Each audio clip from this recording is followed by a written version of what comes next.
Bé, bona tarda a tothom, gràcies per haver vingut. Avui fem la segona sessió dintre del cicle de bioètica lligada a diferents casos. El primer va ser centrat en genètica, avui el centrem en el tema dels trasplantaments. Ens acompanyen en aquesta tertúlia el doctor David Paredes Zapata, que és especialista en nefrologia, però responsable del tema de trasplantaments en l'Hospital Clínic de Barcelona.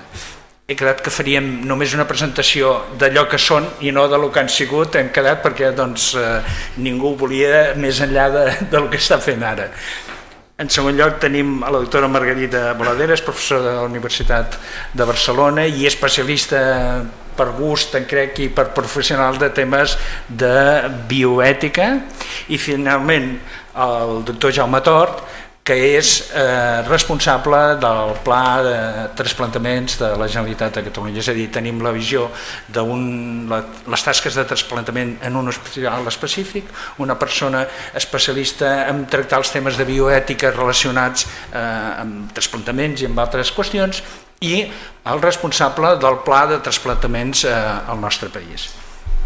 A la tertúlia tenim primer unes limitacions. A 8:45 hem d'haver sortit d'aquí perquè han de tancar la sala tot enllestit a les 9, per tant a 8:45 hem de sortir. Començaran cada un d'ells fent una petita introducció del tema, jo els hi deixaré a continuació unes preguntes per animar una miqueta, i recordin que totes aquelles persones de vostès que vulguin fer una pregunta després de les explicacions me les han de fer arribar per escrit i les transmetrem. Mirarem que a les 8 hagin acabat la seva part de presentació i que llavors obrim el col·loqui, primer a la taula i llavors amb vostès. Doncs si tots els hi sembla bé, començaríem, i primer donaria la paraula primer que ens donessin una visió global la doctora Margarita Boladeres sobre l'ètica dels trasplantaments, quan vostè vulgui. A veure, quan les màquines ens deixin. De moment, la pantalla... Sí, ara.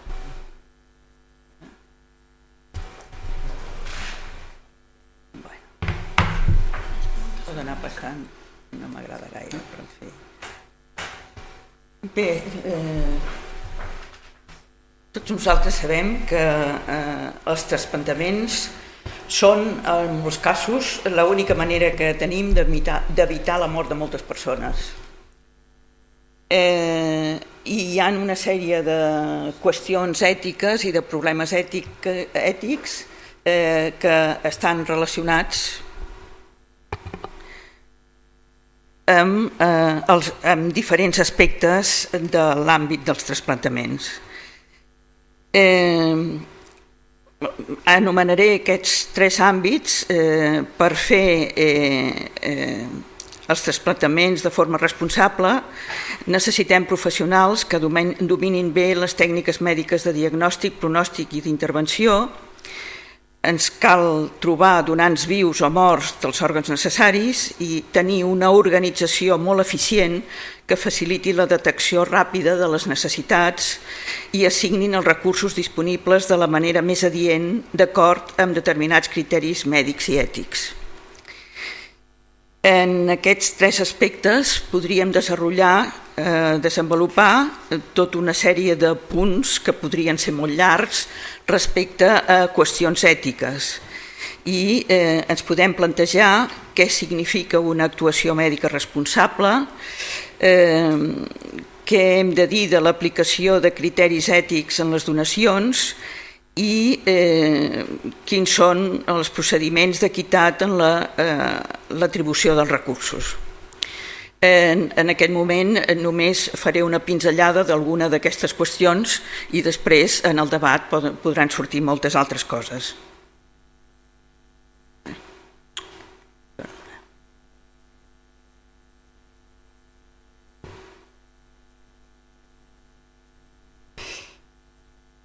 Bé, l'actuació professional responsable requereix, òbviament, domini de les tècniques d'intervenció, coneixement dels darrers progressos de la recerca, reconeixement de les limitacions.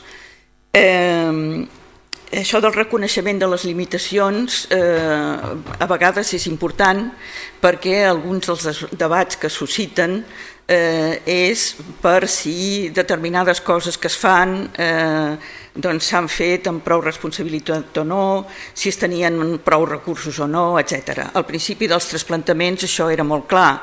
Quan saben, quan es va fer el primer trasplantament de cor o les primeres fases dels trasplantaments, hi havia els problemes de rebuig, hi havia una sèrie de problemes i molta gent pensava que potser s'estava precipitant tot això i que primer calia saber més coses i tenir més instruments a la mà. Bé, tota aquesta fase ja s'ha passat, ara tenim molt bons instruments, els especialistes tenen molt bons instruments, però, per exemple, de cara a nous tipus de trasplantaments, a vegades torna a sorgir aquesta qüestió de si es tenien tots els elements necessaris i si s'ha actuat amb suficient responsabilitat o no. Recordin que va portar bastant en renou aquell tema del trasplantament de cara, que si volen després també tornaré a fer una petita al·lusió perquè hi havia problemes psicològics, problemes tècnics, no sé què. Jo crec que es va treure bastant de mare i que a vegades es veuen potser uns problemes que són importants però no es veuen les solucions que s'aporten a problemes que són encara més greus. I, per exemple, en el trasplantament de cara jo penso que ens trobem en una d'aquestes qüestions o en un d'aquests casos. En el cas dels trasplantaments cal també un bon equip de suport i una bona organització que permeti possibles donants i possibles receptors compatibles amb els òrgans donats. Tot això vostès ho saben molt bé i el que aquí després es podrà veure és que, per sort, a Catalunya i a Espanya tenim una organització estupenda que ha permès avançar molt a fons i d'una manera modèlica en com s'han de fer les coses bé. Com que després ja en parlaran els meus companys, jo podré passar ràpid en aquesta qüestió. Naturalment, diferents organitzacions internacionals han parlat dels criteris de bona praxi i realment hi ha moltíssims documents i seria molt llarg i jo aquí només ho he apuntat per si a algú li interessa especialment, però suposo que ja s'imaginen que tant l'Associació Mèdica Mundial com l'OMS, com altres institucions, han fet declaracions parlant dels mínims o els principis bàsics de la responsabilitat professional en aquest camp. Per exemple, en aquesta declaració de l'Associació Mèdica Mundial, que es va fer l'any 2000 i que s'ha revisat un parell de vegades, l'última el 2014,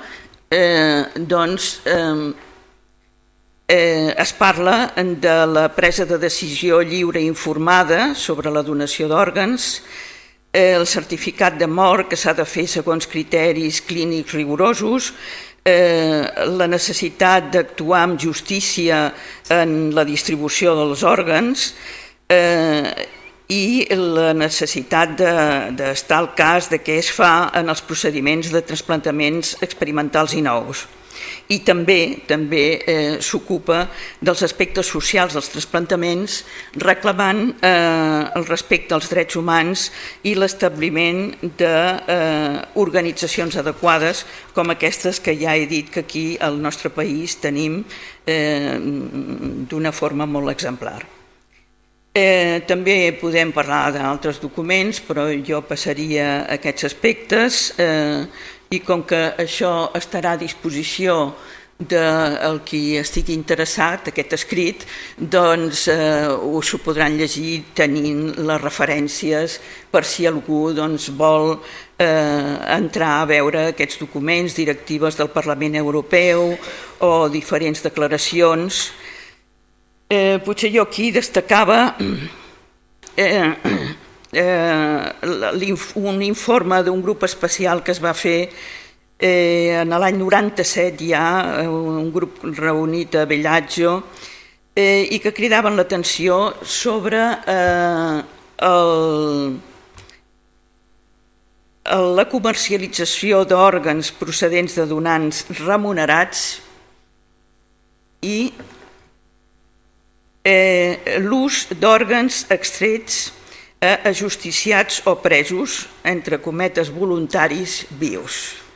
Naturalment aquests sí que són els temes que a vegades trobem a la premsa, són qüestions que en el nostre país no passen o passen molt rarament, que hi hagi algun cas estrany, però en altres països sí que succeeixen coses com aquestes i per tant hi ha grups que intenten fer una pressió internacional perquè això no passi, perquè hi hagi algú que lluiti contra aquestes pràctiques.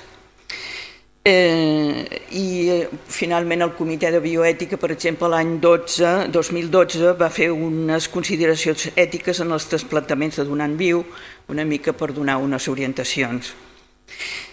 En els diferents països ja hem començat a veure que la donació d'òrgans es pot fer de moltes maneres. Al nostre país i a països europeus l'habitual és de forma altruista i per un sentit de solidaritat amb les persones que pateixen, però dissortadament també hi ha altres maneres de reclutar òrgans que en alguns casos es diu voluntàriament, entre cometes, com en el cas de la Xina, i que ho fan amb persones empresonades o justiciades. La Xina exporta òrgans a altres països asiàtics on la medicina privada actua segons la llei de l'oferta i la demanda. A vegades també hi ha compensacions de divers tipus, de caràcter legal. Per exemple, alguns estats dels Estats Units el que fan és pagar l'enterrament del familiar mort del qual s'ha extret l'òrgan. També, com vostès saben segurament, hi ha venda dels òrgans de manera privada amb publicitat a internet o per altres mitjans.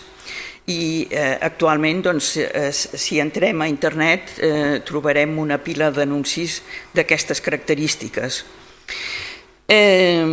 Esclar, això només pot funcionar quan hi ha una medicina privada que funciona sense control institucional. I precisament per això és molt important l'organització que hi ha a Espanya, perquè hi ha aquest control institucional, que jo no dic estatal, dic institucional, que és diferent, i que realment evita molts problemes.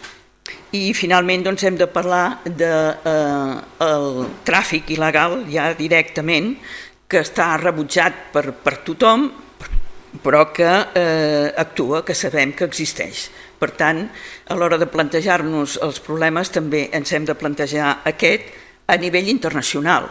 A Espanya, gràcies a Déu, només queda reduït a vegades algun cas estrany. La situació de la venda d'òrgans ha arribat a un punt en què l'Associació de Consumidors FACUA, per exemple, proporciona aquest llistat de preus que diuen que realment funciona. Bé, òbviament, en el cas de trasplantaments, el tema de la donació altruista és fonamental, i a Espanya tot el que fem està basat en la donació altruista i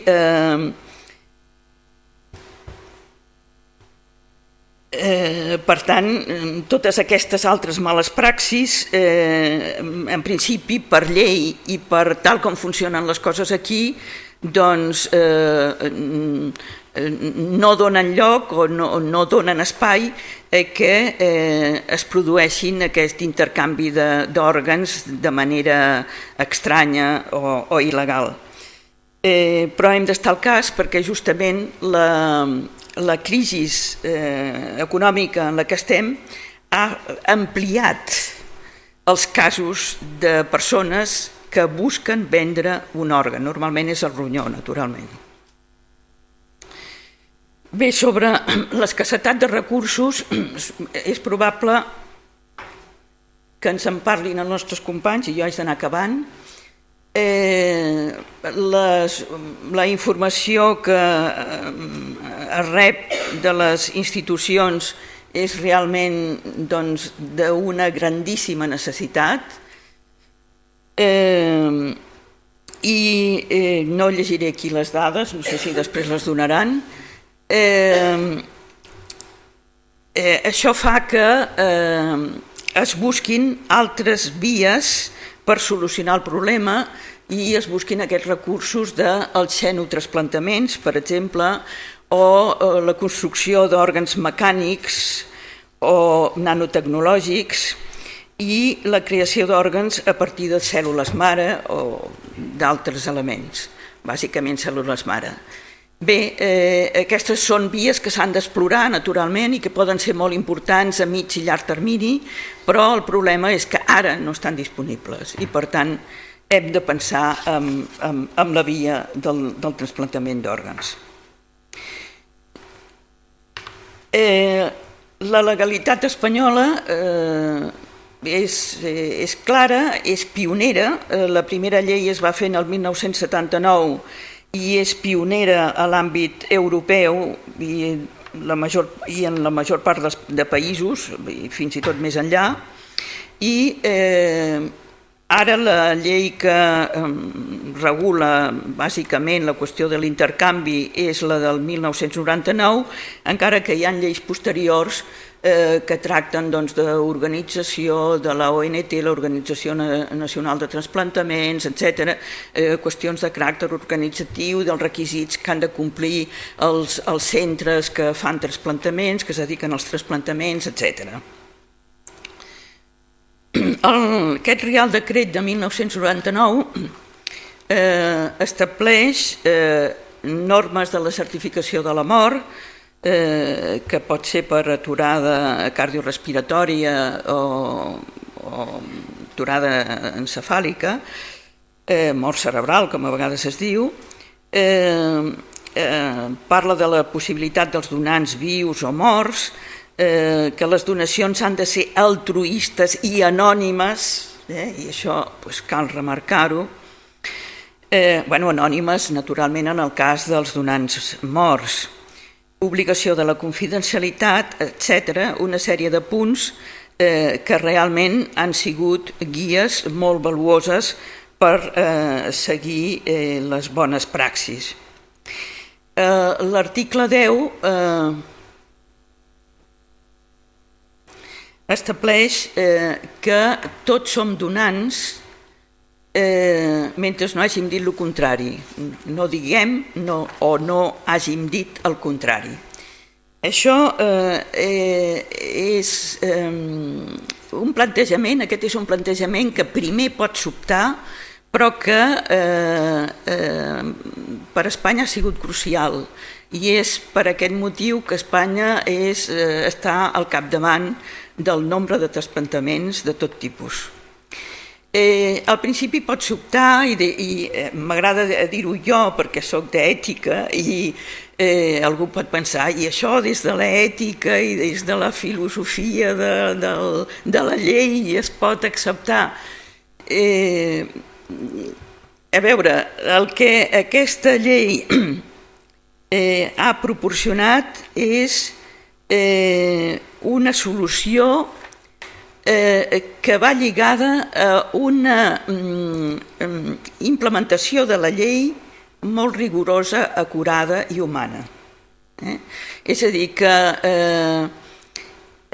encara que la llei diu que tots som donants, no es fa servir cap òrgan de cap persona que els familiars no estiguin absolutament d'acord amb la donació, que hi hagin indicis claríssims de que la persona no estava en contra de la donació, etc. Per tant, aquesta aplicació molt mesurada i autolimitativa, fins i tot jo diria, permet dir que s'han fet les coses i s'estan fent les coses èticament d'una forma correcta. Evidentment que podem discutir moltes coses, evidentment, i si cal doncs ja ho farem després. Amb això acabo.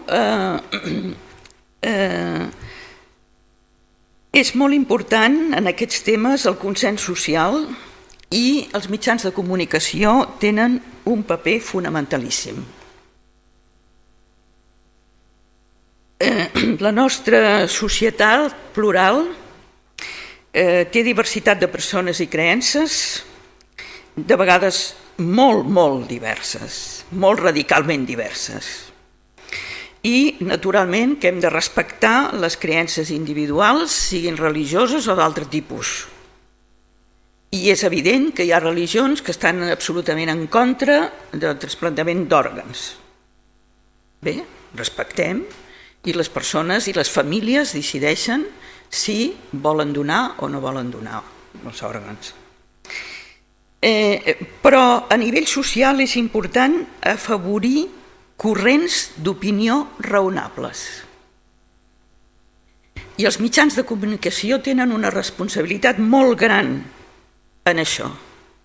I raonables vol dir que s'han de donar raons i s'ha de discutir amb raons o a partir de raons, no a base d'insults o d'exclamacions despectives o de coses per l'estil. I és molt important per la societat que hi hagi un consens sobre grans temes d'interès comú, i aquest és un d'aquests grans temes.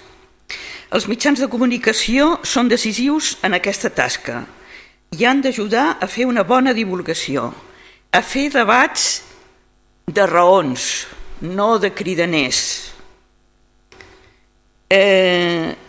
Han d'ajudar a establir punts d'orientació.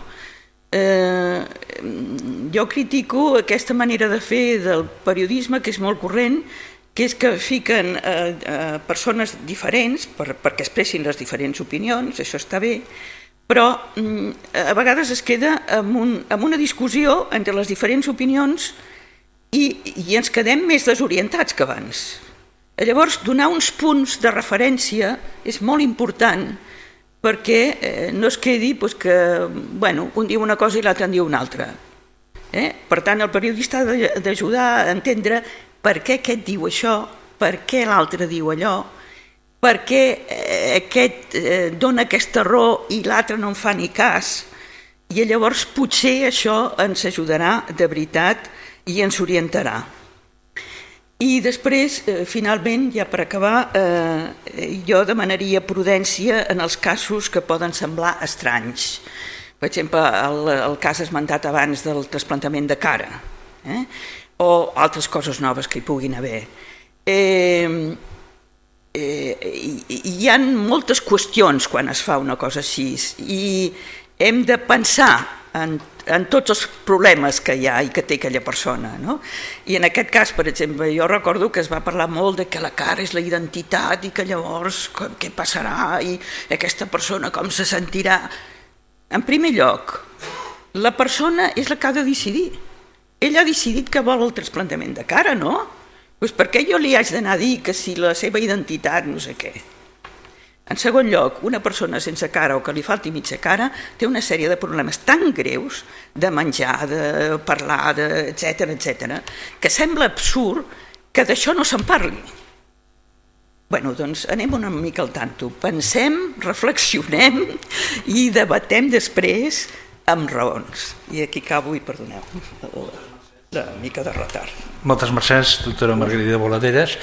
Ens ha esmentat un parell o tres de vegades l'excel·lència del nostre sistema de trasplantaments. Doctor Tort, faci's en 5 cèntims si és excel·lent o no, o en què consisteix l'excel·lència.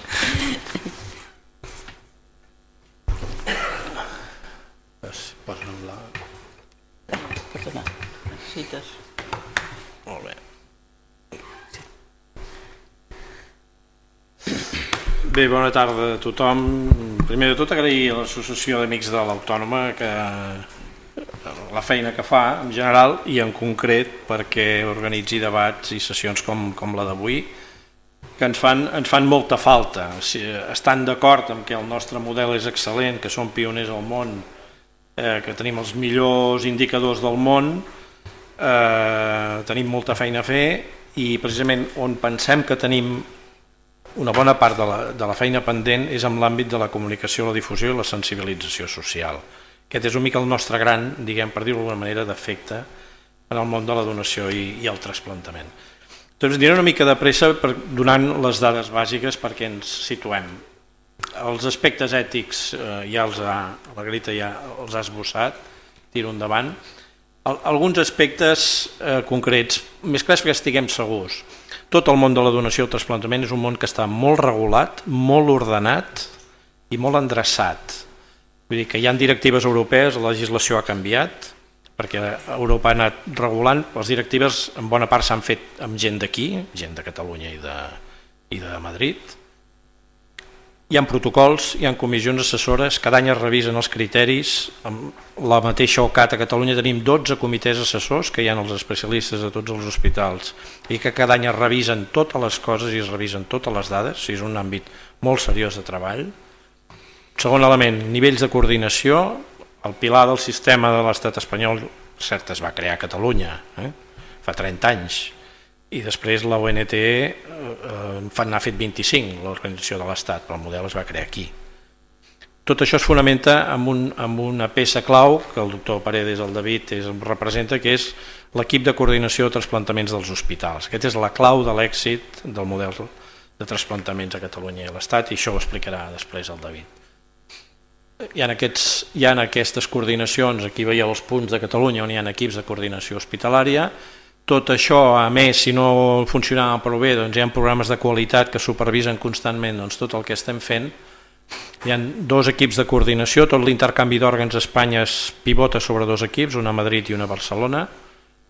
El de Barcelona més s'encarrega de la coordinació amb Europa, tot i que és excepcional. Rarament hem de creuar-nos un òrgan amb Europa. El 2014 només una vegada vam rebre un òrgan d'Europa i no en vam enviar cap. Això vol dir que normalment trobem receptors per tots els donants que generen a l'estat espanyol, doncs trobem receptors al propi estat espanyol. Tot i que tenim una aliança amb França i Itàlia i que si no ho trobem aquí, primer que parlem és amb els francesos i amb els italians per proximitat, perquè el temps compta, però és molt excepcional, ja us dic, el 2014 només un cas. Evidentment cada any formem molta gent i hem de seguir formant molta gent, molts professionals sanitaris, això com amb tot el sistema sanitari, doncs en el cas nostre el Servei Català de la Salut financia aquestes activitats als hospitals i haig de dir que amb el tema del trasplantament la crisi no ha tingut cap impacte. Hem trasplantat més que mai i si hi ha hagut un donant s'ha trasplantat, costés el que costés. Ha estat un àmbit totalment excepcionat. La crisi d'aquests 4 anys l'hem pagat, perquè molts d'aquí són professionals del sistema sanitari, l'hem pagat els professionals amb els nostres salaris. Això ens està d'històries, tots ens han baixat el salari i gràcies a la professionalitat de la gent els resultats del sistema són bons i el del trasplantament és un exemple més. I la comunicació i la difusió. No m'extendré, el procés de donació i trasplantament és molt ample, moltes vegades molt ràpid, es detecta un donant, es diagnostica la mort encefàlica, aquest és una mica el més comú, s'avalua aquest donant, mentrestant se'n fa el manteniment, es confirma la confirmació legal, a vegades és necessària, i és certificat de defunció, es parla amb la família, quan tot això està a punt es posa en marxa la logística, es posen en marxa els equips extractors, si han de viatjar, viatgen, fins que aquest òrgan ja s'ha extret del donant, es porta a l'hospital que té el receptor i es produeix el trasplantament. Tinguem sempre present que l'assignació d'un òrgan a un receptor sempre està fonamentada en criteris clínics. No és el primer de la llista. El primer de la llista compta en alguns casos, però l'important, perquè has d'assegurar que funcionarà, és que sigui compatible el receptor amb el donant. O sigui, aquesta és la peça essencial. Després, òbviament, si hi ha dos d'iguals per entendre'ns, doncs el que porta més temps esperant, per dir-ho d'alguna manera, però el criteri és el de la compatibilitat. Això ho hem de tenir sempre molt present. Aquestes són una mica les xifres de la donació de cadàver a Catalunya. Veieu que una mica va baixant. Ara ho explicarem una mica perquè és de les idees que ens han de quedar clares. La donació de cadàver a Catalunya va baixant. Tot i que sempre diguem on estem en relació als nostres veïns i a l'entorn nostre. Sempre dic que som mig espanyols, mig europeus, perquè el líder al món de llarg amb donació és l'estat espanyol en general, però a Catalunya estem 7-8 punts per sota de la mitjana de l'estat espanyol. Amb donació, estrictament, som els últims de l'estat espanyol. Ara estem 8 punts per sobre de la mitjana d'Europa. O sigui, si ens comparem amb Espanya, som els últims, hem de dir-ho clarament, tenim molta feina a fer aquí. Ja ho compensem, ara ho veurem, ho compensem per altres maneres, però tenim molta feina a fer, estem més donants. Però estem 7-8 punts a sobre d'Europa, sobre dels americans, dels australians, o sigui, Espanya realment el model, i s'ha de dir que els hospitals de Madrid i els hospitals de Barcelona en bona part operen tant i trasplanten tant gràcies a la generositat de la resta de l'Estat, perquè els hospitals de Madrid i els de Barcelona importem, diguem-ne, molts òrgans de les altres regions. També s'ha de dir que els malalts més complicats els tenim a Barcelona o els tenim a Madrid i que tenim pacients d'altres territoris també. Per exemple, tot el de Balears es fa a Barcelona, per tant els òrgans de Balears venen a Barcelona i els malalts també estan a Barcelona. Dic que sempre ho hem de ponderar. Però en general tindríem 3 tipus de donants. El donant de mort encefàlica, que és el tradicional, persona que per un problema vascular cerebral habitualment el cervell deixa de funcionar i es pot certificar que hi ha aquesta mort encefàlica i que els òrgans es mantenen artificialment fins a un moment en què ja es certifica la defunció. És el model tradicional, però va baixant. I va baixant per què? Primer, perquè som un país saludable, bona salut. 2, perquè la mortalitat per malalties cerebrovascular va baixant, que la gent viu amb millor qualitat de vida i es cuida més. I l'element clau és que les morts que produïen més defuncions eren les de la carretera. I l'accidentabilitat ha baixat tant que si aquests donants podien ser el 40% fa 20 anys, ara no arriben al 7 o al 8% dels donants. És una bona notícia, no tenim accidentabilitat, com també tampoc tenim accidentabilitat laboral, ningú en parla.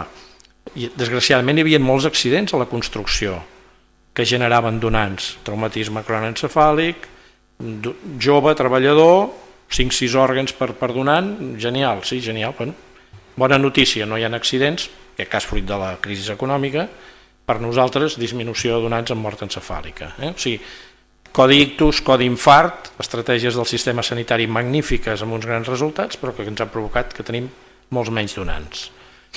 Ho suplim amb la donació necessitòlia que es diu, la donació cor parat, que en tot cas potser el David pot explicar una mica, i ho suplim, és una mica la disminució de la donació de cadàver, i ho suplim, si es veu aquí, una mica amb el donant viu. Catalunya lidera, no perquè ho hagi de liderar, té una tradició molt gran amb la donació de viu, sobretot de ronyó, que fa que compensem aquesta falta de donants, diguem-ne, de cadàver amb la donació de viu, que la gent, la família normalment és molt solidària. I amb ronyó hi ha molt donant viu. I el nostre patró és aquest que veieu aquí. Nosaltres tenim un 45% dels donants, que és el donant viu, un 46%, que és la mort encefàlica tradicional, i estem creixent, és aquesta franja groga, amb aquest donant amb mort encefàlica, que tenim, amb mort amb parada cardíaca, amb asistòlia, que tenim molta feina a fer, que els nostres hospitals s'hi estan posant ara i que portem cert retard. Però en qualsevol cas, reitero que necessitem donants.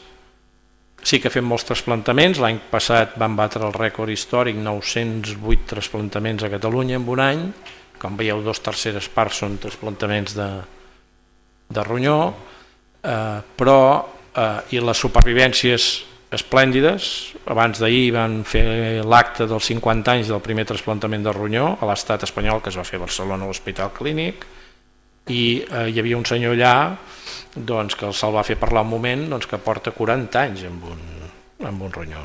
La sort va ser que el donant era el seu germà bessó. Clar, llavors aquí no es necessita ni immunosupressors ni res, no? Però per què insistim, per què diem que necessitem donants? Aquest és el gran argument, perquè tenim una llista d'espera important.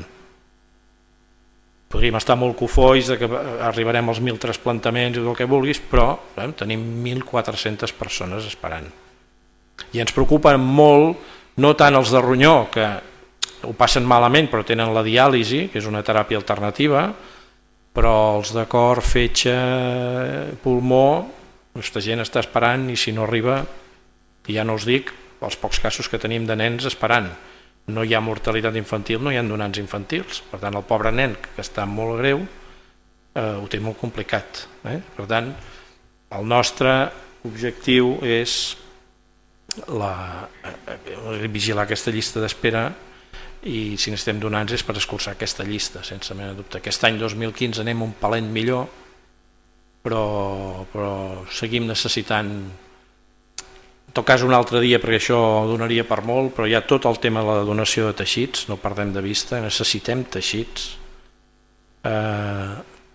Penseu que d'os, per exemple, teixit d'os i tendons, cada vegada els cirurgians ortopèdics, els traumatòlegs en fan servir més, amb la majoria de pròtesis de maluc estan posant teixit ossi, ha de venir de donants, i vàlvules cardíaques, ja només les còrnies, que és una cosa molt acceptada. A Catalunya som els que trasplantem més còrnies del món també, proporcionalment, més de 1.000 i escaig trasplantaments a l'any. Però tenim aquí una donació molt gran, és una donació molt acceptada, la de la còrnia. I a més tenim també el banc d'ulls de Barraquer, que ajuda molt bé. Però amb els altres teixits costa molt, la gent ja li costa i és comprensible. Doncs la donació d'òrgans, imagineu-vos la de teixits, però necessitem molts. I també tot un altre camp que també dona per moltes sessions, tot el tema dels progenitors, moll d'os, tots els tractaments de la leucèmia, sang de cordó, tot això. Llavors, anant una mica al començament, nosaltres estem fent moltes coses per incrementar la donació, però si hi ha un àmbit que deia on necessitem molt més impacte és a tot l'entorn de la comunicació, la sensibilització social. Per això hem obert un Facebook.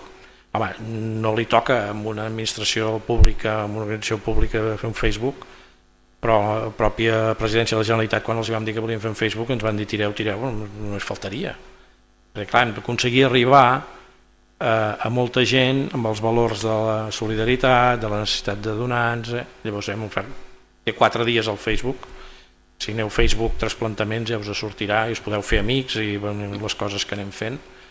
I després està a punt s'està preparant, aquí diu La meva salut. La meva salut és un espai de la carpeta personal, un espai a dintre de la història clínica que tots tenim al sistema sanitari. Això és una mica llarg d'explicar, però és un àmbit on tu pots entrar amb un password que te'l donaran al teu CAP, al teu centre d'atenció primària, i allà pots veure els teus informes. Tens el teu full de medicació, tens els teus informes d'alta. Això la gent a poc hi va entrant, es van anant els passwords, això va creixent per sort i de pressa. Llavors nosaltres aquí hi hem posat una pestanya nova, que ara el dia que surti ja ho avisarem, ho estan muntant, que la gent podrà posar una creueta que li agradaria ser donant.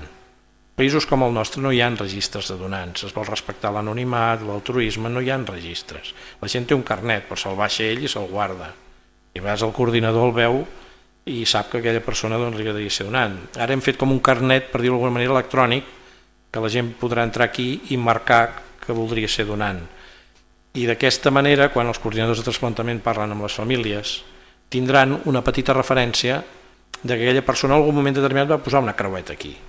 Han de demanar igual el consentiment, l'han de demanar igual, però tindran una pista que aquella persona volia ser donant, i potser en molts casos fins li trobaran un pes de sobre la família quan li van a preguntar per la donació, perquè penseu que tenim entre un 15 i un 20% de negatives familiars, casos que els coordinadors detecten i que la família diu que no. És un moment molt dur, els està morint el familiar. Llavors, clar, tenim un percentatge de negatives molt alt, també és un tema recurrent que es treballa molt. I llavors També estem treballant i hem d'agrair sempre la feina. Tenim unes quantes associacions de pacients aquí, en alguns representants. La setmana passada diumenge van organitzar la festa dels donants i el 15 de novembre cada any fem una carrera solidària. Aquest any doncs, la farem el 15 de novembre. Aquesta foto és la de l'any passat. Vam dir que necessitem fer soroll, necessitem que hi hagi cert dinamisme a l'entorn social. I ja està, només insistir, que ho hem de fer sempre, en agrair els donants, que sense ells no podríem fer la feinada que fem de vora més de 900 trasplantaments, i agrair doncs, que hi hagin activitats d'aquestes perquè ens ajuden a incrementar la sensibilitat de la societat. Gràcies. Moltes mercès, doctor Tort. Només ens ha de fer saber quan feu aquestes activitats, curses, etc. Nosaltres la difondrem a través de la xarxa dels amics i dels alumnes de la universitat. Bé, ja hem vist com és els números i alguna de les idees del Pla Catalunya. Ara acostem-nos a més a la interacció immediata, que és com s'actua amb un trasplantament des d'un hospital, i això doncs, el doctor Paredes ens ho explicarà amb el seu dia a dia en l'Hospital Clínic de Barcelona. Moltíssimes gràcies a los amics de la Universitat Autònoma i també, doctor Sabés, per aquesta cordial invitació, i a tot el grup. Jo demano excuses si el meu català no és perfecte, intentaré fer-ho el millor possible, però jo estic aquí, li agraeixo molt, però no soc el cap de trasplantaments i de donació, soc una persona del grup, per això, de l'equip de coordinació, per això no he posat el meu nom, perquè jo crec que aquesta és una tasca que fem entre un grup molt gran de gent que estem treballant tots a l'hospital, i jo crec que agraeixo molt el que es dona a conèixer com és que treballem nosaltres i quina és la nostra tasca dins de l'hospital. Com molt bé han dit la doctora Voladeras, la Marga i el Jaume, que com estan organitzats. I jo crec que és molt important, si em permeteixes el control. Gràcies. Com estan organitzats, i jo crec que aquí tenim una frase que es defineix molt bé el que nosaltres estem interessats en transformar en el concepte dins de l'hospital, que jo crec que la donació és una part del procés del final de la vida. No s'ha de contemplar la donació com una cosa externa que succeeix al final i que algú arriba a pensar com si de cas, com que ara la donació. No, jo crec que és algo que l'hem d'integrar a dins del nostre concepte de la vida, i parlaré una mica d'això. Aquest procés de detecció, que ja l'ha dit molt bé el doctor Tort i que l'ha explicat, és tot un engranatge que ha de funcionar molt ben sincronitzat perquè s'arribi des del donant fins al trasplantament, i entrarem una mica en algunes parts d'aquest procés, però hem de recordar que al nostre país, en dia el país, com a tot l'estat espanyol, nosaltres tenim un grup d'hospitals que estem treballant i que tenim a prop de 189 hospitals que tenen autorització per a la donació. Això vol dir que tenim un grup de gent dedicats a dins de l'hospital que som els coordinadors de trasplantaments. No tenim autorització per a fer la donació, sinó tenim un grup de gent que estem treballant per això. Per això el que deia Margarita abans, que és molt important l'organització, el control institucional, no estatal, el control de tot, i per això tenim aquesta red, aquesta red de grups de donació, de coordinació de trasplantaments, que tots integrats estan al voltant de l'organització central. I només tenim 43 hospitals que fan trasplantament. Això vol dir que tenim 5 hospitals que generen donants i només un que trasplanta. Això vol dir que tenim una gran red d'hospitals que estan generant, i si ens comparem amb els altres països veurien que la possibilitat de tindre aquest model és molt escàs i no existeix en molts països, i això és la clau del model, aquest model. I a dins d'aquest model la gent que treballem com a coordinador de trasplantaments, que vosaltres podeu mirar en aquesta gràfica, s'ha incrementat el nombre de gent que treballem. Si són 200 grups a tot l'estat espanyol, si n'hi ha un metge i almenys una persona d'infermeria a dins del grup, només ja serien 400 persones. Som almenys 500 persones, 500 persones a tot l'estat espanyol que estem treballant com a coordinadors de trasplantaments.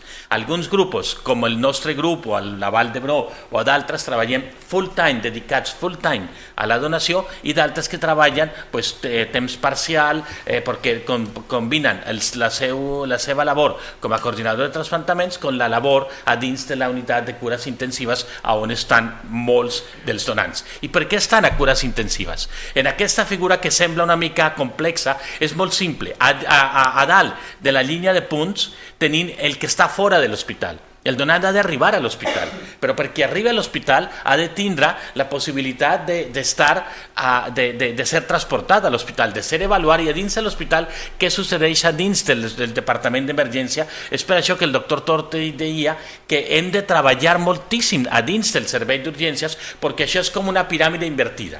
Això vol dir que n'hi ha molta gent a fora amb molta patologia cerebral, amb patologia del cor, que si no arriben a l'hospital no poden ser donants, no poden avaluar aquestes persones. A dins dels serveis d'emergències el que succeeix allí és com s'avaluen, quina responsabilitat té la gent d'urgències, quina valoració fa, i després quants d'això finalment arriben a les unitats de cures intensives. Doncs aquesta piràmide fa que només nosaltres estem veient al final de tot aquest iceberg de gent que pot ser donant d'òrgans o de teixits.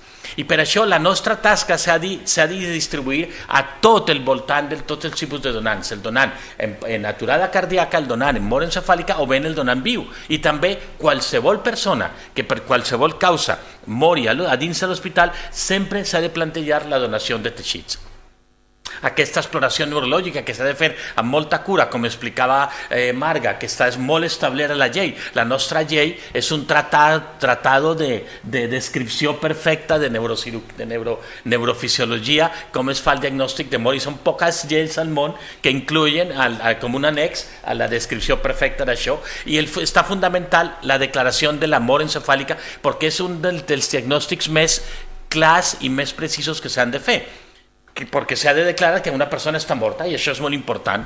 S'ha de fer amb tot el cuidado i la cura, i s'han de fer moltes proves que no entrarem a dir, que són proves d'electroencefalografia que mostra que n'hi ha una ausència total d'activitat elèctrica, o al mig que tenim una prova de circulació al cervell, al mig està normal perquè tenim un cervell que té circulació, però al costat en color veu que a dins, a la part molt més alta del cervell, no tenim circulació. Això vol dir que aquest cervell no té cap circulació, i això vol dir que aquesta persona està en una situació confirmada de mort cerebral, que és el mateix que està a baix, que és una arteriografia que vosaltres podeu mirar allí, que el fluxo, la circulació arriba a baix, però que a dins del cervell, de tot el cervell, no n'hi ha res. Per això diem mort encefàlica, mort cerebral, que és el mateix, és un equivalent en la definició. I l'altra, que és la mort en situació, uno pot arribar a morir per una aturada cardíaca, però l'aturada cardíaca on pot arribar a passar? Al carrer o bé a dins de l'hospital?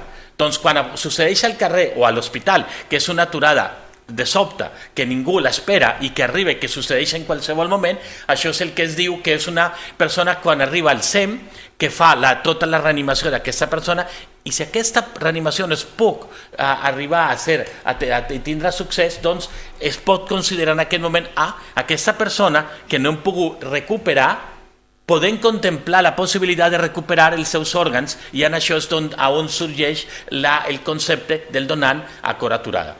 Però també podem tenir en alguna persona que està dins de l'hospital, que està a la unitat de cures intensives, que té un pronòstic fatal perquè la seva malaltia produeix una lesió molt greu al cervell o al cor, que s'intenta fer tot el que es pugui per recuperar-la, però que no arriba a recuperar-se i que està en una situació d'un deterioro molt, molt, molt greu, que es fan moltes proves que demostren que no té cap pronòstic, doncs es fa una limitació de la teràpia de suport vital, perquè aquesta persona no té cap sortida i existeix una futilitat d'insistència terapèutica agressiva en aquesta persona quan no tenim possibilitat de sortir. Doncs això és el que es diu el donar a cor aturada a dins de l'hospital. Això és el que estem fent actualment i que estem potenciant molt, com molt bé ha dit el doctor Tort, i és el que succeeix a fora de l'hospital o a dins de l'hospital, que es fa una parada cardíaca, una aturada de sobte, o bé que esperem que succeeix això a dins de l'hospital. La nostra llei, com molt bé s'ha explicat, és molt senzilla, molt avançada, però diu que tothom és donant, excepte que va dir que no. I com que ja la gent ja el coneix la llei, ja la gent a vegades quan demanem o preguntem quina és la voluntat de la persona que ha mort, ja a vegades ens diuen no, ell en vida havia dit que no. Quan es diuen això, pues no tens cap possibilitat de maniobra, perquè ja com que t'han dit el que diu la llei, doncs el que tenim és intentar fer una promoció en positiu de dir, clar, si tu esperes un trasplantament, tu sí que voldries que algú donessis el cor i el fetge i tot, però clar, quan et demanen a tu, ja és diferent, no? Com que mai sabem on estarem en la vida, jo crec que hem d'intentar plantejar per això, de parlar amb la família, parlar amb la gent, tindre molta cura de com parlem amb els familiars per demanar la donació i hem de transmetre a que la nostra família, els nostres familiars o persones que estem molt més a prop nostre, coneixen la nostra voluntat. Per això és que la donació s'ha d'incorporar a aquest procés que es diu les voluntats anticipades, que és aquest procés que nosaltres hem de poder decidir, hem canviat. Abans es moria a casa, ara està molta gent que arriba a morir a l'hospital. I doncs moltes persones moren a dins de l'hospital. Per això és que hem de plantejar que el morir és un acte humà, és l'acte humà del que més gran que tenim, l'únic que tenim la certesa total d'arribar. Però clar, hem de tindre una mort digna, i això té moltes implicacions ètiques, que nosaltres tenim dret a decidir per la vida, però també tenim dret a decidir què és el que volem fer de gestionar la nostra vida i també la nostra mort. I per això tenim dret a parlar què és el que significa el garantir el dret a la donació i al trasplantament, no només de la persona que està morta, de la seva família, sinó també del receptor. És un dret que està intercalat entre tots, que està molt entremesclat entre tots, i hem de garantir aquest dret del donant i de la família. Per això ja no estem parlant amb les famílies no només quan ja s'ha arribat a la mort.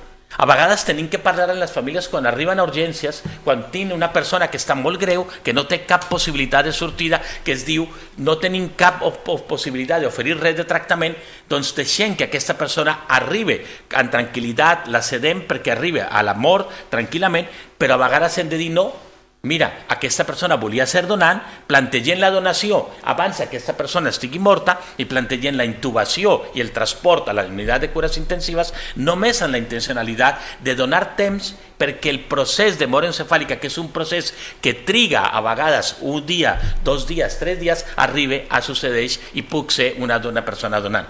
Com molt bé ha dit el doctor Tort, el nostre sistema sanitari ens demana ara un repte molt gran. Són molt bons en tractar als pacients, tenint uns còdics d'actuació d'urgència interessantíssims, que a molts països no arriben.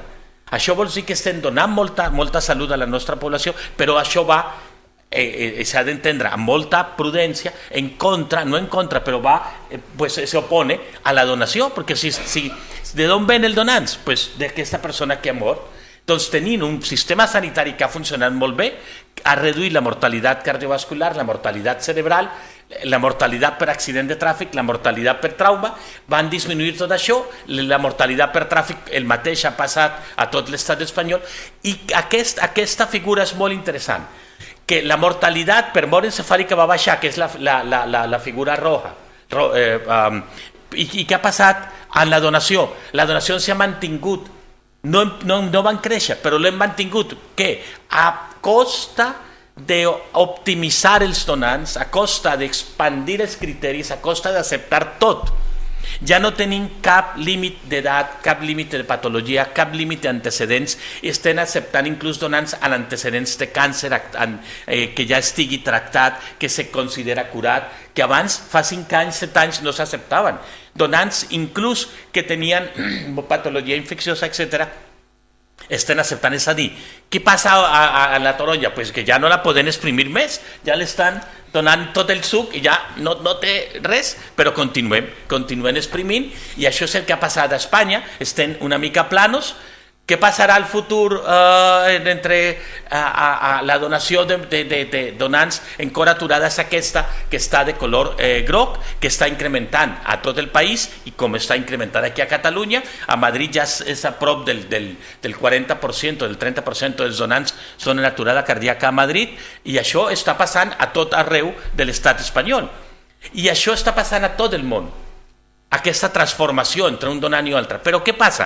Que el donant cada vegada és més senyors, com molt bé ha dit el doctor Tor. Fixeu-vos al color, al taronja, que està a dalt. Són els donants molt més senyosos de 70 anys. Fixeu-vos que el nombre de donants és molt més gran, del 23% dels donants tenen més de 70 anys. Això vol dir que què passa quan un està senyós? Pues que els òrgans ja no funcionen el mateix que abans, que té una mica de grassa, que està una mica engroixat, que està una mica d'hipertensió, que la diabetes, que tot arriba, doncs hem d'intentar optimitzar al màxim els òrgans. I pues, la causa de mort, què li passa a uno? Com es mor uno quan està una mica més vell? Pues d'una mal de feridura, d'un atac d'un ictus o qualsevol patologia al cervell.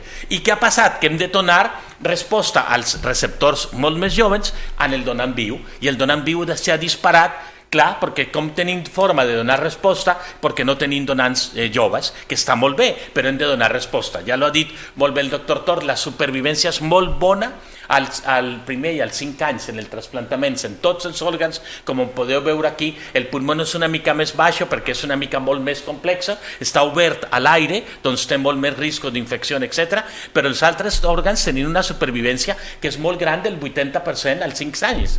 Això vol dir que els òrgans estan durant molt, inclús de donants molt senyosos.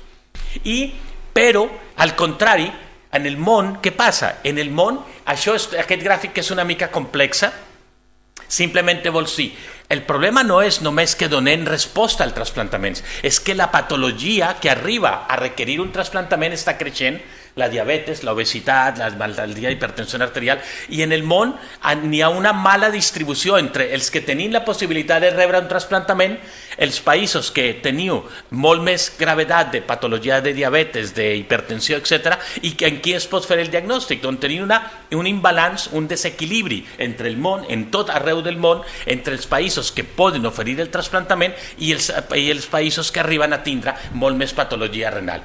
Molt bé l'ha dit la doctora Boladeras, que nosaltres tenim tota la guia de la World Health Organization per guiar la nostra feina com a metges, especialment en el trasplantament de donant viu, i hem de mantenir aquest equilibri que és molt delicat entre l'equitat, la justícia, qui té dret, qui no té dret, a qui l'hem de donar, a qui no l'hem de donar. I l'activitat de trasplantament en el món és molt diversa. Tenim donants vius que arriben en algunes parts del món, com podeu mirar aquí, són els donants vius o els donants de cadàver. Fixeu-vos que no en tots els països és igual. Tenim països que fan molt de trasplantament de viu i països que fan molt de trasplantament cadàver. Nosaltres a Espanya estem molt en el trasplantament de cadàver i molt poc de viu, però estem creixent. Però n'hi ha altres països on és 100% el trasplantament de viu i no ten cap donant de cadàver. Doncs això hem de mirar no només aquí al nostre país, hem de mirar com és la situació a tots els països, i per això n'hi ha moltes programes per obtenir que tots els països siguin autosuficients en la generació de donants, que és aquests programes que s'han fet des del 2004 aquí. Està la Declaració d'Istanbul, que es va fer el 2008 per evitar el tràfic il·legal d'òrgans. Està tot aquest programa que ha fet el Consell d'Europa en evitar el tràfic d'òrgans, especialment el míting que s'ha fet aquest març a Santiago de Compostela, amb la signatura de molts països d'Europa i del voltant per evitar el tràfic i per penalitzar el tràfic d'òrgans i de persones humanes. I nosaltres tenim també una gran iniciativa dins de l'hospital, que la tenim en el suport de la OCAT, de la ONT, que és del Consejo d'Europa, que és tota la cura del donant viu, i que fem pues, aquest programa d'intentar protegir al donant, el de fetge, al donant de ronyó, i nosaltres participem molt activament. I sempre hem de recordar que tot és útil, tot es pot aprofitar. Si nosaltres reciclem, si nosaltres anem al contenidor a llançar el que hem de reciclar, per què no pensem nosaltres mateixos en reciclar-nos? Nosaltres som ecomèdicos, som ecològicos. Nosaltres els intentem reciclar, però en la vostra col·laboració. Finalment, els castellers, a mi m'agrada moltíssim en aquesta representació del que significa el treball de tots, perquè arriba aquí la xeneta allí a pujar, però no només ha de pujar, després ha de baixar sense que se desmembre tot. Sense fer llenya, exacte. Per això és important la pinya. No? Però no només succeeix aquí a Catalunya, no. El que és molt més bonic és que això puc passar, això és a Bombai. Això és a Bombai, és molt colorit, és preciós, és una festivitat al voltant del Ramadan, això està ple de color, està una mica més desordenat, aquí és tot molt estilitzat, però allà funciona. I funciona molt bé. Això vol dir que no és només un mecanisme de funcionament o un model, és el treball constant de la gent en la participació de la societat, en el suport de les institucions, i això és el que finalment ens permet tindre aquests resultats. Jo us deixaré, si algú està interessat en unes conclusions del Living Donor Observatory que van tindre, si algú té, i ja la posarem també a l'abast en la pàgina, si ens permeteixi. Moltes gràcies a vosaltres. Moltes mercès. En primer lloc, no cal que es disculpi per el català, entenc que és un accent de Bogotà. De Bogotà, exactament. I moltes mercès. M'han avisat que no han repartit papers, per tant totes les preguntes hauran de ser orals. Jo, per començar, tal com hem dit que faríem així unes primeres preguntes aquí a la taula, jo en deixo anar 3 i aviam què passa, i vosaltres mateixos. Primer, aviam, si jo vull comprar-me un fetge perquè em necessito aquí, a on l'he de trobar? El puc comprar? Deixem-nos aquí a on som? 2, a on puc anar a guardar un cordó umbilical per quan necessiti unes cèl·lules fer-lo servir, segons el nostre sistema? I la tercera, que diria, home, si hem parlat de problemes ètics amb un canvi de cara, quan jo el que mantenc només és el cap i canvio el cos, seran problemes ètics també aquests o no? Jo deixo aquestes 3, si vosaltres us en voleu afegir uns amb els altres, endavant. Bueno, primer comentem aquestes, no? Jo dic perquè vaig haver d'anar a TV3 abans d'ahir pel del cos i el cap i el cap i el cos, perquè no saps què es canvia al final. Una mica per recordar el que vam dir, més sense parlar, vam coincidir el doctor.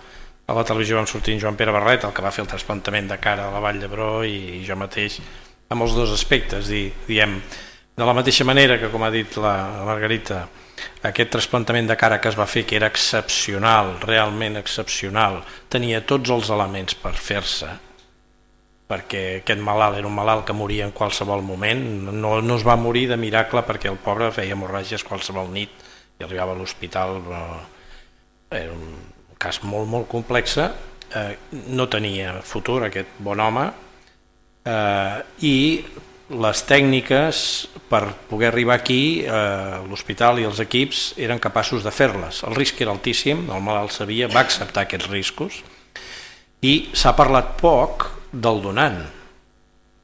Perquè imagineu-vos un donant que va al coordinador de la Vall d'Hebron i li diu, miri, escolti, a la família, és que aquesta persona té les característiques per poder donar la cara. És excepcional el valor de la família que va donar una alternativa de vida. No hi ha l'estètica que dèiem, no. Aquest pobre home es moria i està estupendament bé. Està estupendament bé, una operació que va durar 1 dia i mig, més de 50 professionals, una cosa espectacular. Alternativament, el del cos i el cap, de la mateixa manera que va dir, aquell es podia fer perquè hi havia evidència, perquè sabem connectar artèries, nervis, muscles, ossos, no sabem connectar a dia d'avui la mèdula espinal. no hi ha cap mena d'evidència. S'està en molta investigació, però no en sabem. Si en sapiguéssim no tindríem paraplègics i tetraplègics, la gent que ens vam quedar de rodes. Per tant, vam sortir a la televisió i vam dir, escolti, això, aquest cirurgià italià el que fa fa propaganda.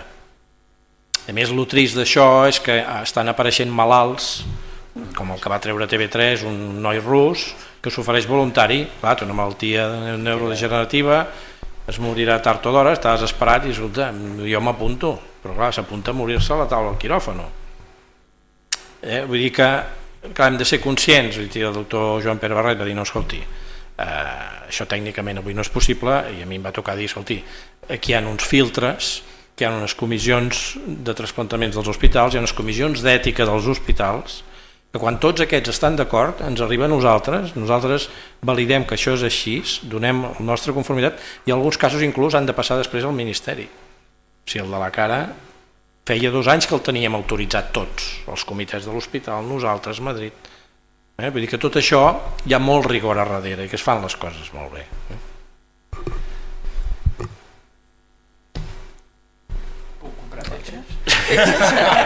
Aquest és un punt molt important, perquè aquí a l'estat espanyol no. Aquí a l'estat espanyol, i dic amb firmesa i amb certesa perquè tenim endreçat molts mecanismes de control, de vigilància, tenint una participació de tots els grups dels comitès d'ètica, dels professionals del trasplantament, de la donació, estem tots participant en això i fent sempre una valoració psicosocial del treball, de motius econòmics, del vincle entre el donant i el receptor, avaluem tot això amb molta cura entre tots els grups de trasplantament i hem evitat casos que hubieran podido arribar a fer-se.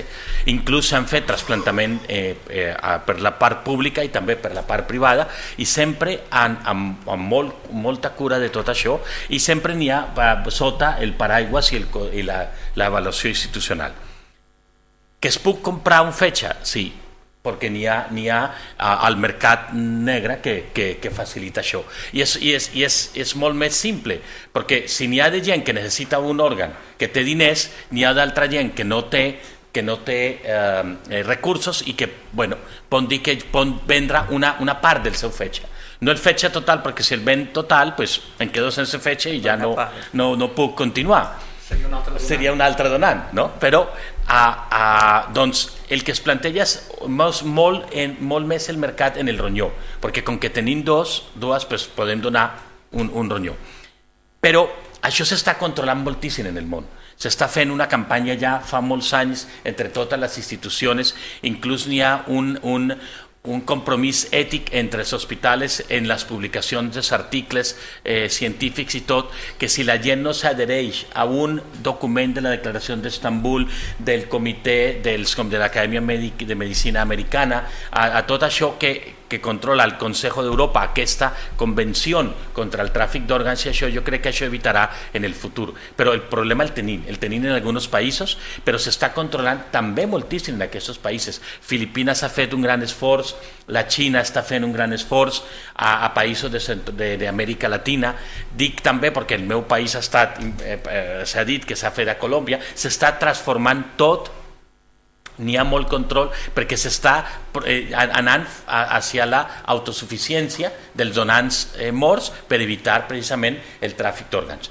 I s'evita, però es necessita un control molt més gran que d'un sol país, perquè un sol país no pot lluitar en això, perquè aquestes màfies són molt complexes. Ja fa uns dies van fer una presentació allà a l'hospital d'un documental que és molt interessant, que habla d'això, que potser sortirà properament, que va ser molt interessant, que reconta la història, però que també s'ha de mirar el tràfic, no només dir això no es puc fer perquè això està en contra de tot, però també hem de mirar quines són aquestes persones que es deixen convèncer i perquè estan en necessitat i tenen el problema, no? Però jo crec que s'està controlant en el món i arribarem a un punt que és renunciar. Sí, si em permets un comentari, perquè hem de tenir present també, sempre que hi ha una donació de donant viu, a part de tots els controls, el comitè, al final, i això al David li toca sovint, han d'anar davant d'un jutge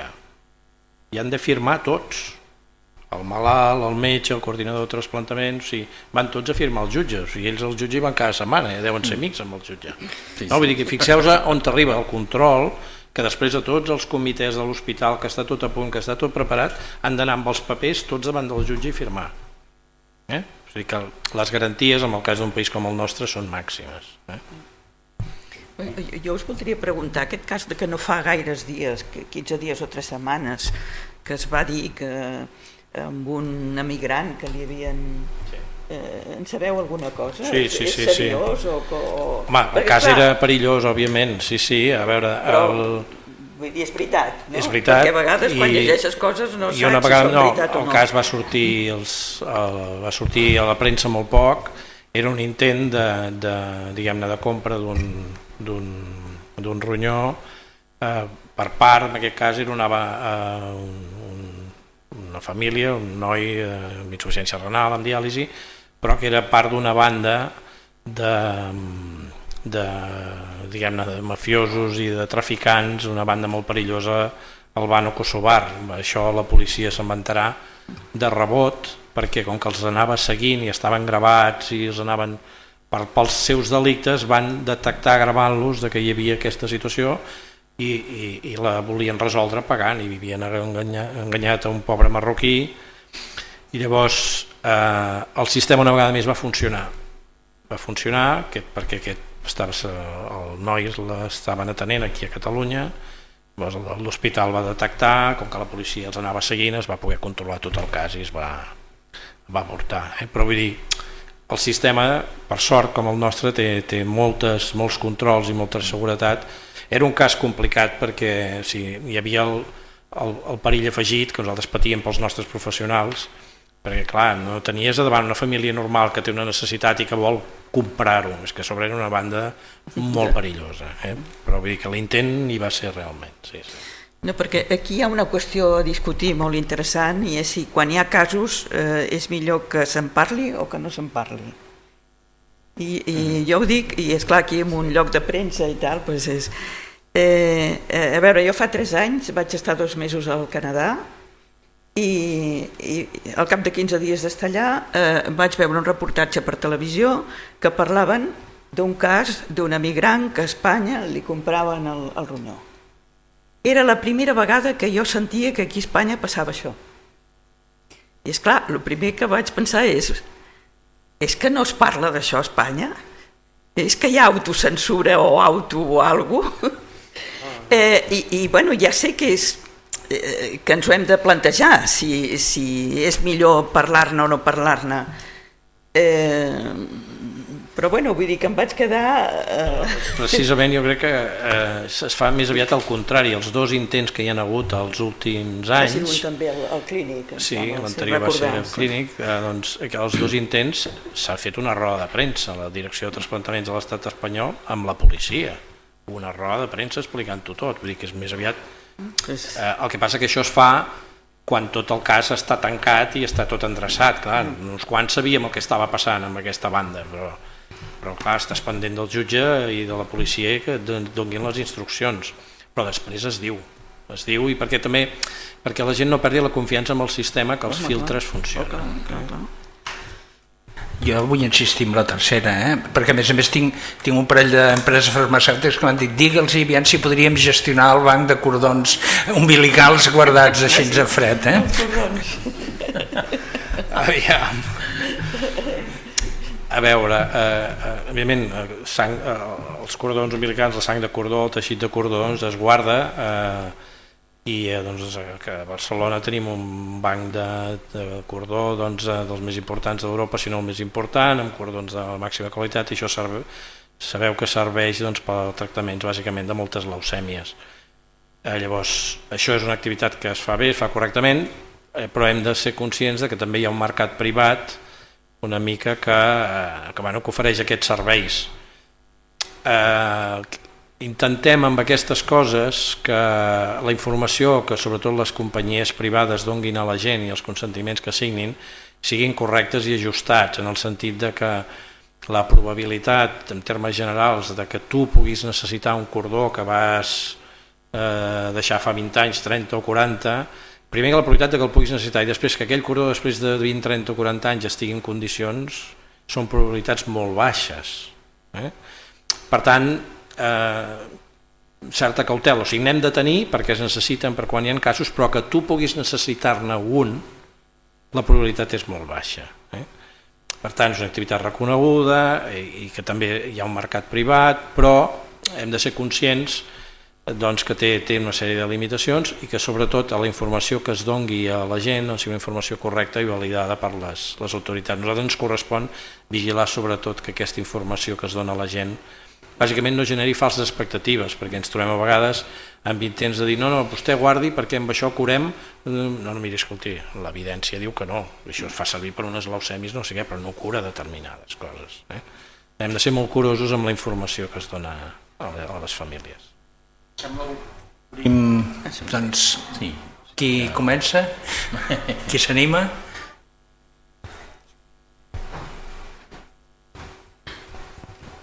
Gràcies, bona tarda. El que m'ha quedat molt clar és que em sembla que, a més d'augmentar la donació, que això sempre ho diem, jo parlo des d'una associació de pacients, per tant jo soc trasplantat, evidentment estic a favor de la donació i defenso naturalment el sistema de donació que tenim en aquest país i que hem exportat i que és model d'elogi. La doctora Boladeres avui m'ha obert els ulls d'una forma claríssima. Hem de parlar amb arguments. I penso que per augmentar la donació és bàsic parlar, fer-ho saber, que la gent ho conegui. I jo pregunto ara en veu alta, i no sé si m'ho podrà respondre ningú, però pregunto, i ho seguiré preguntant tantes vegades com sigui necessari, quan i com comencem a parlar a la societat? I aquí convoco a tots els mitjans, a l'equip mèdic, a la sanitat, també als pacients, perquè si estem parlant de donants, estem parlant de malalts, els pacients no poden faltar, han d'estar-hi dintre.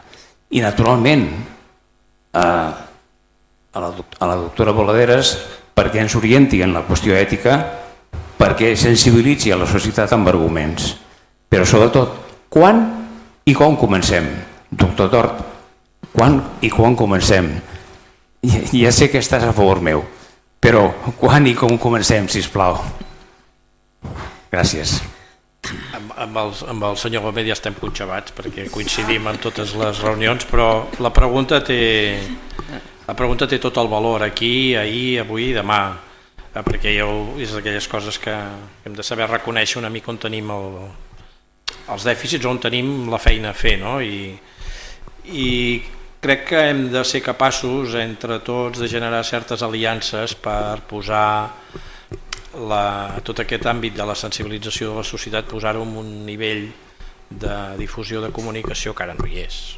Vull dir, necessitem una aliança que intentarem construir amb els mitjans de comunicació i el món de les grans empreses, perquè desgraciadament avui si vols ser internet, vols ser la televisió, necessites molts recursos, però bé, aquest és l'objectiu. Nosaltres tenim la sort com a país que la part del sistema sanitari funciona de meravella, els equips quirúrgics, els coordinadors de trasplantaments, els professionals que es cuiden dels malalts, i el gran repte és el de la sensibilització social, i estem on estem, o sigui, després de la mitjana espanyola estem per sobre de la resta del món, però tenim una llista d'espera doncs, que l'aguantem justet, però que hi és, i que per tant necessitem més donants. O sigui, la pregunta està oberta i hem de treballar tots, i aquest és el repte dels propers anys.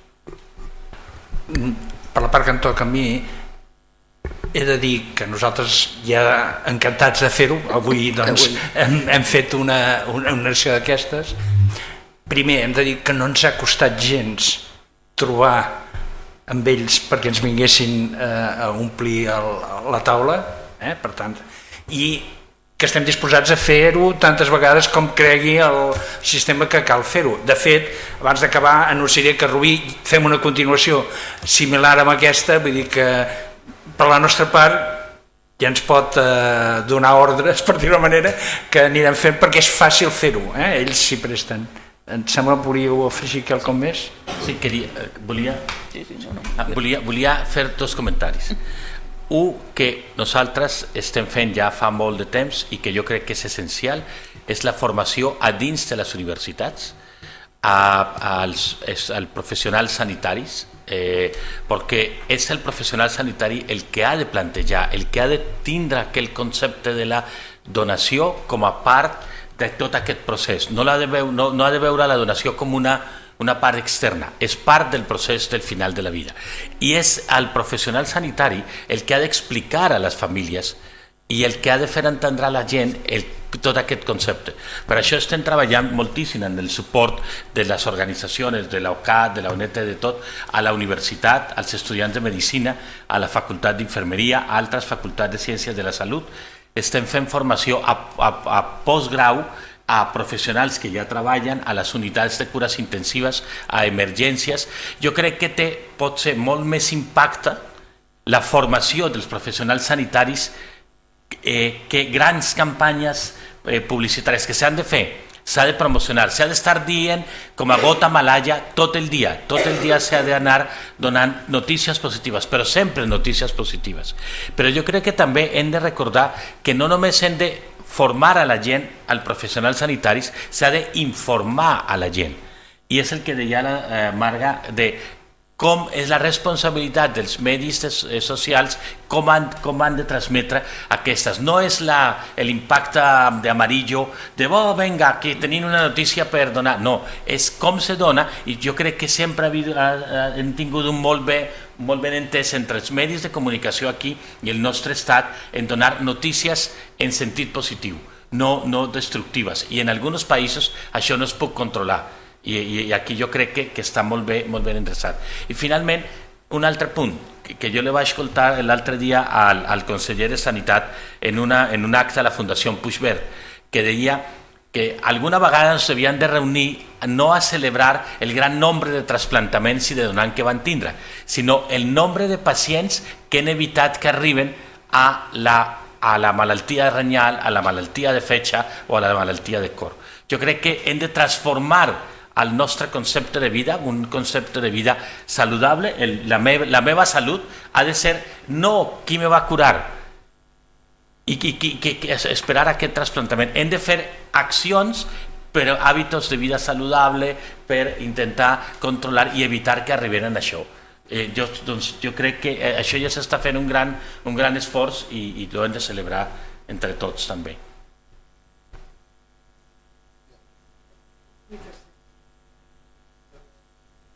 No, em sembla que no cal. Sí, però... Per la gravació. Bueno, tampoc cal gaire. En la línia dels arguments que deia la doctora Boladeres, jo voldria preguntar quins són els col·lectius més perillosos de cara a impedir això. És a dir, quin paper, per exemple, hi juguen les religions?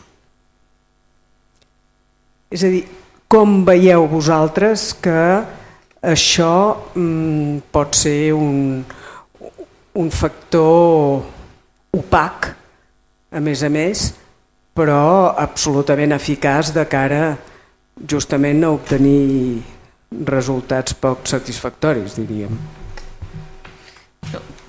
Bueno, ells poden parlar des de la pràctica concreta, vull dir que m'agradarà saber què ens diuen de lo que s'han trobat. Jo des d'un punt de vista teòric penso que en aquest tema, doncs sí, les religions poden jugar moltes vegades un paper de no acceptació.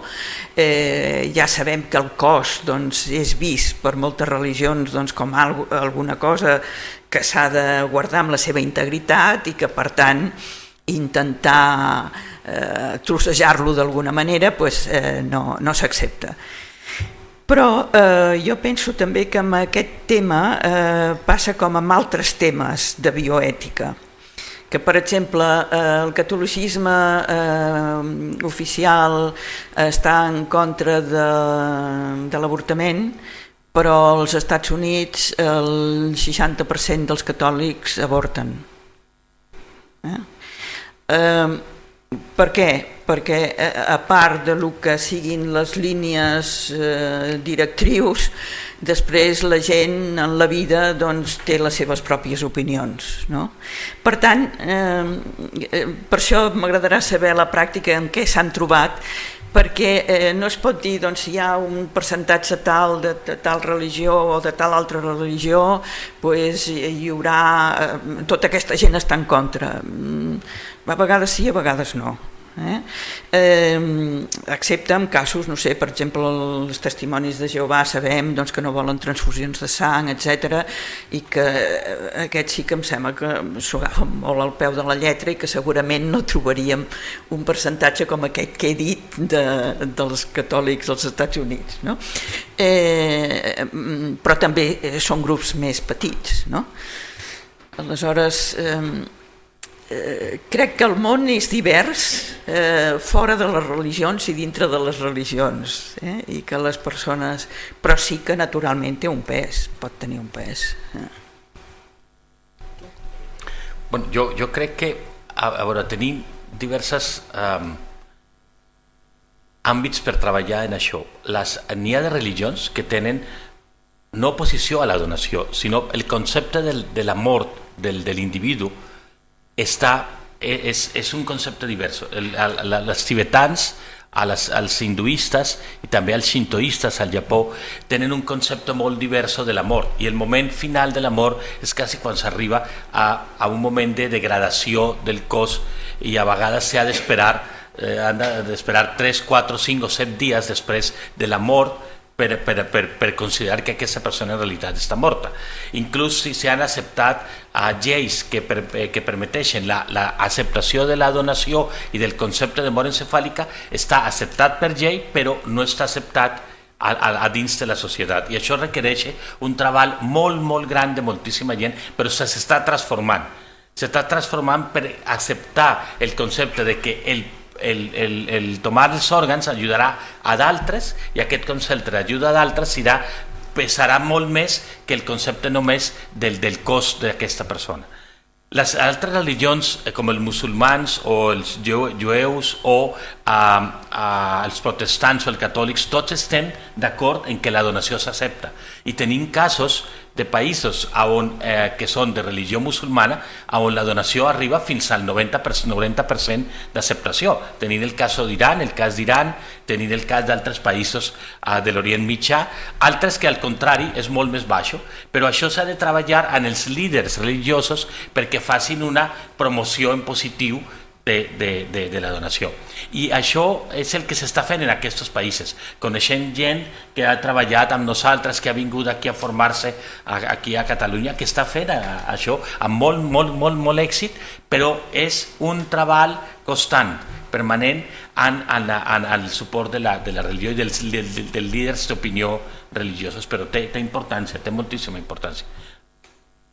Sí, potser un comentari més només en la línia que deia el David. Estem treballant amb alguns països de l'est que són ortodoxes, i els ortodoxes també tenen el tema és el concepte de la mort, i llavors els ortodoxes en principi no accepten el concepte de la mort encefàlica que tenim els països occidentals, doncs no l'accepten, però en canvi t'accepten la donació després de l'accident de trànsit.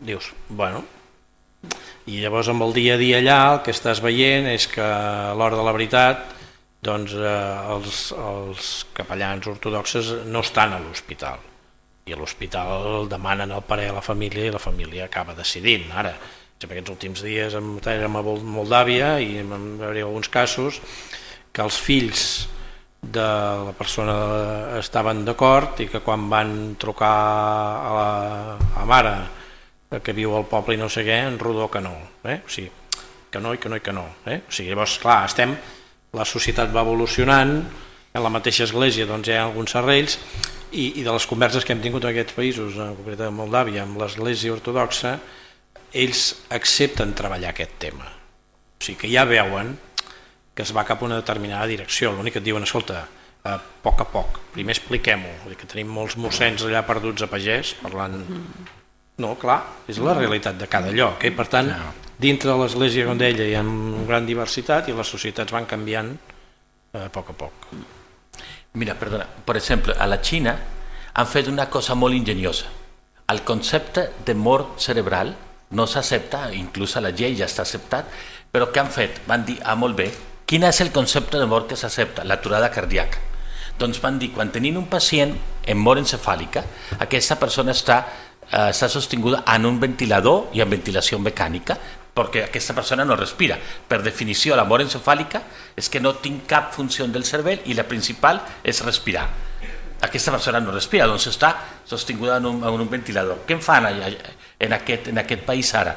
Estan fent un procés que es declara la mort cerebral, com que la família no accepta, però si accepta l'aturada cardíaca, diuen, vale, molt bé, com que està ja declarat mort per mort cerebral, el que fan és que interrompin la ventilació, retiren el ventilador. I què passa? Pues immediatament arriba una aturada cardíaca. Això és una aturada cardíaca, això lo accepta? Sí, acceptem, vale. Doncs fan una mort cerebral que es produeix l'aturada cardíaca i en aquest moment s'intenta fer un programa de recuperació dels òrgans molt ràpid, però després de que s'ha acceptat la donació de l'aturada cardíaca. Doncs s'està fent al món un gran moviment d'intentar optimitzar al màxim els donants. Sí, jo voldria afegir que és ideal el que has dit tu abans, de que aniria molt bé aquest aprenentatge de que hem de pensar el procés del final de la vida, que fer el document de voluntats anticipades, com has dit, és molt important i que dintre d'aquest doncs, pots dir si vols ser donant i aclarir tots els dubtes que es poguessin plantejar després i que compliquen les coses. Llavors, realment una campanya sobre això seria fabulós. Però dic això i sé que hi ha poques persones que hagin fet voluntats anticipades a Catalunya i a Espanya. O sigui que... Tenim dues preguntes més. Primera.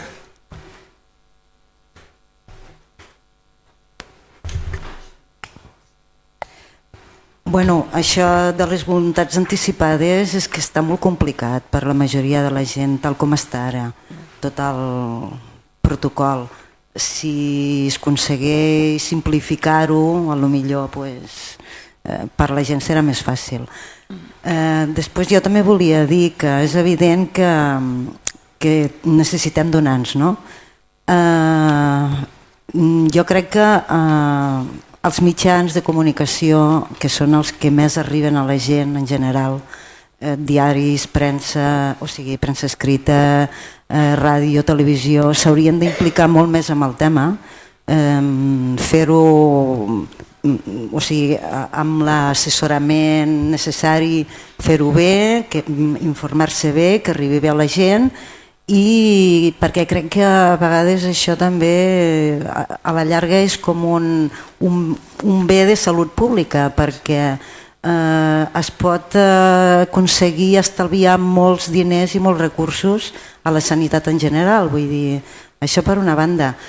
I després, mentre aconseguim tot això i que la gent assumeixi que la donació ha de ser com una cosa natural, que costarà, però treballant-ho s'ha de treballar molt i es pot fer, perquè mentrestant no comencem a investigar més amb el tema de salut les mares, que això molta gent diu que serà el futur, però clar, s'ha de començar. Jo crec que aquí anem molt a poc, crec que s'hauria de destinar més recursos a aquest tema, perquè això també pot a curt no, però a mig i llarg plaç estalviar molt patiment a la gent i molts recursos a la sanitat pública.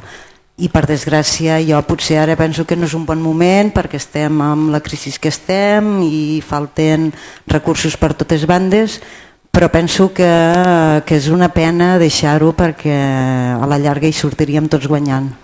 Sí, sí. No, bueno, és molt tècnica, però jo des de fora puc dir que el nivell de la recerca a Catalunya en aquests temes és bo. Vull dir que sí, és clar que es poden dedicar més recursos, però s'estan fent coses molt interessants i ens ho pot explicar millor. Sí, la veritat és que sempre anirien bé molt més recursos, però sí que estem en dels entorns científics més avançats amb aquests temes, perquè no només per Catalunya, sinó perquè Catalunya treballa amb equips de primer nivell bàsicament dels Estats Units, això són grans grups.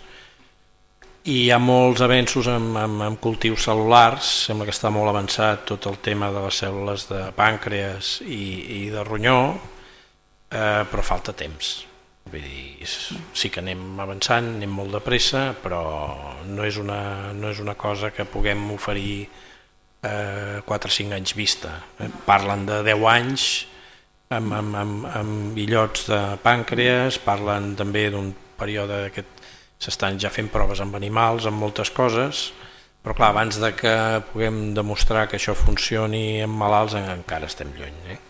Però alternativament som molt optimistes amb això, vull dir, s'estan anant molt de pressa. Produir un òrgan en activitat funcional, en un òrgan complex com pot ser el fetge o el ronyó és molt més difícil, pot ser el cor sigui una mica més fàcil, perquè en una matriu que es diu, a la qual s'afegeix a les cèl·lules del mateix donant i que intenten replicar i reproduir, es pot intentar crear cèl·lules musculars en activitat contràctil, però després la integració complexa de tot l'òrgan és el que és molt més difícil. Ara, fins ara tenim cèl·lules, després fer-les que s'integrin i que després aquesta integració sigui funcionalment útil és el que costarà una mica més. Potser al futur també tindrem cadascú el propi seu donant que sigui un animal en el que el direm que produeix l'òrgan humà que necessitem com en una quimera, és a dir, a dins d'una espècie formarem una altra i això potser arribarà i cadascú tindrem la nostra quimera, però bueno, no ho sé. El doctor Tort ha dit una cosa al començament que a mi m'ha impressionat molt i ha dit, malgrat les retallades i la crisi, en temes de donacions no hem baixat. Jo podria afegir ara, amb les retallades i amb la crisi, amb recerca sí que ha baixat. Res més. Això sí. Bueno, jo, si un cas comentar només un momentet sobre els mitjans de comunicació, realment és que ells estan en una època de crisi profundíssima i això s'està notant moltíssim. I es troben que per una banda hi ha molts temes que requeririen aquesta divulgació, aquest bombardeig, per dir-ho així, sostingut, i no donen l'abast ni poden fer-ho. Al contrari, es va enrere perquè, per exemple, abans els diaris gairebé tots tenien una bona o no tan bona pàgina de divulgació científica i ara la major part d'aquestes pàgines han estat eliminades perquè els gerents diuen que això no ven. Bueno, anem enrere, però és que amb la crisi que tenen ara, que han de buscar, han de trobar un nou model de com sobreviure econòmicament perquè no se'n surten, hem de comprendre també que tenen una sèrie de problemes molt greus. Però bueno, nosaltres hem de demanar el que creiem que haurien de fer, això és evident, no? Perdó, que ens queda una pregunta i tenim molt poc, Jordi. La pregunta curta, sisplau, i les respostes intentarem que siguin curtes perquè d'aquí a 5 minuts hem de tancar.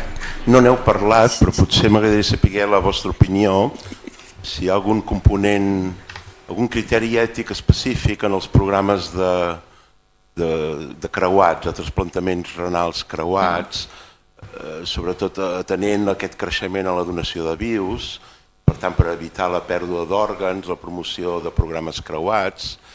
Hi ha algun aspecte ètic específic, el fet de no rebre el ronyó de la meva persona està disposat a donar-me, sinó d'algun altre pel fet que hi ha el trasplantament creuat, i també suposo un cop tens un programa de creuats, l'ús del donant altruista, una cosa encara molt petita però que podria anar creixent. Sembla que hi hagi alguns components ètics relacionats amb això, o potser no hi són, i una donació com qualsevol altra.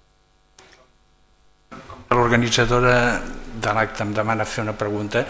li faig fer també la pregunta i llavors responem les dues alhora. És que si no li dono la paraula podem tenir conseqüències. És pel doctor Paredes. M'ha semblat veure que hi ha països que només tenen donació en viu. Vol dir que aleshores hi ha molt nivell d'haver ensenyat a la població que no s'ha ressentit la salut del donant. Deuen haver treballat molt aquest aspecte. Quins països són aquests que només tenen la donació en viu? Gràcies. Jo crec que podem respondre una mica en conjunt. El trasplantament creuat s'ha impulsat moltíssim al nostre país, està creixent molt, però s'ha d'anar amb compte, perquè el trasplantament creuat, una de les opcions és la incompatibilitat de grup sanguini. Ara ja tenim la possibilitat de tractar aquesta incompatibilitat en un procediment per reduir els anticossos que produeixen aquesta incompatibilitat, però encara és important en aquest cas. L'altre és els receptors que tenen anticossos que han desenvolupat en contra de donants anteriors o per transfusió sanguínia o en alguna altra causa i que tenen anticossos que destruiran l'òrgan quan el van rebre. Per això necessiten creuar en un altre entre el que no tenen anticossos. I aquest programa ha d'anar creixent, però s'ha d'anar de vigilar molt bé que el grup que participen, jo crec que molt més de 30 hospitals a tot el país en el trasplantament creuat i ha crescut moltíssim i jo crec que creixerà molt i fent cadenes creuades de donants entre diversos hospitals i ara envien l'òrgan d'un hospital a un altre i això està produint un resultat molt bo a persones que abans no es podien trasplantar. L'altre punt, el donant altruista, si bé és molt important, però s'ha d'anar com molta cura, perquè el donant altruista pot ser algú que diga, bueno, jo vull ser donant, però hem d'avaluar que aquesta persona tingui un estat de salut mental, social, la seva estabilitat familiar al seu voltant que esté protegit, perquè pot ser que aquesta persona digui això però després demani alguna compensació o demani alguna cosa en resposta a aquest intento d'altruisme que pot ser no sigui tan altruista com es pensava. I s'ha d'avaluar, i jo crec que és molt, jo crec que menys del 2%, del 10% de les possibilitats de donant altruistes que s'han avaluat a l'Estat han arribat a ser donant altruistes perquè s'ha descartat per altres raons. Sí, només per als que no coneixen, el trasplantament creuat és un trasplantament de ronyó de donant viu, però que la parella que vol donar, normalment és la parella, el familiar que vol donar un ronyó al que està malalt, no són compatibles. Llavors, però la voluntat és ferma i ho volen fer sí o sí, llavors el que diguem es fa un grup especial de parelles que no són compatibles i de tant en tant es mira aquesta base de dades a veure si trobem la compatibilitat fora i llavors com que entre tot l'Estat ho acabem trobant, quan hi ha 4 o 5 coincidències engeguem una cadena. A Catalunya l'any passat van participar en 10 cadenes, van fer 16 trasplantaments i potser són dos hospitals que Clínic i la Puigverd són els dos que lideren això a nivell de l'Estat. Elements ètics, a veure, tots els controls que hem dit del donant viu passen tots i a més hi ha llavors tot el muntatge de la cadena, però vull dir que encara que siguin familiars tot el procés del donant viu, els criteris i anar al jutge, tot es fa exactament igual. Després ve aquesta part d'organització de creuar la base de dades i engegar les cadenes quan tenim coincidències.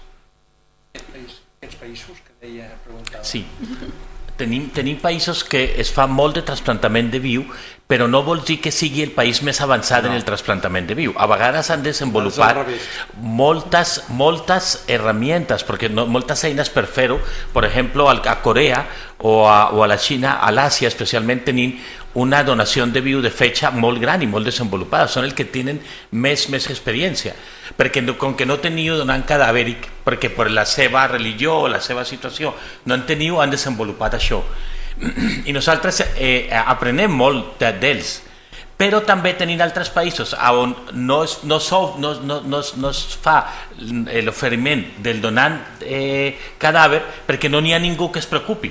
No n'hi ha ningú que es preocupi perquè qualsevol persona que està mort es desenvolupa aquesta possibilitat de la donació.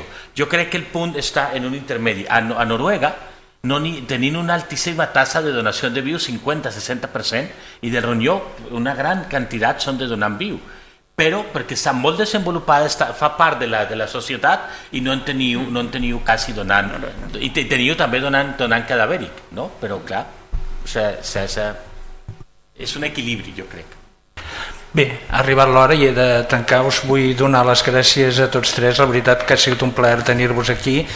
Ho heu fet massa bé, perquè igual us agafem la paraula i us fem anar a algun altre lloc. Vull dir que moltes gràcies.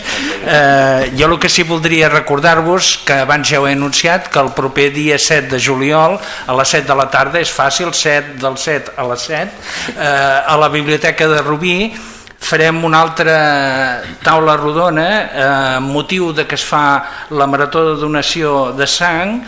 Farem una taula rodona on el títol seria trasplantament, donació de sang, trasplantaments, una responsabilitat social. Us espero molts de vosaltres veure-us allà, i si no, feu una difusió per tots els que estiguin a prop, doncs es puguin venir a veure i poder fer cas a les recomanacions que han fet. Parlem-ne, doncs fem cas d'això. Repeteixo, moltes mercès, estem a la vostra disposició, i qualsevol informació, si us heu apuntat a l'entrada, doncs rebreu tota la informació que fem des de l'associació d'amics. Moltes gràcies.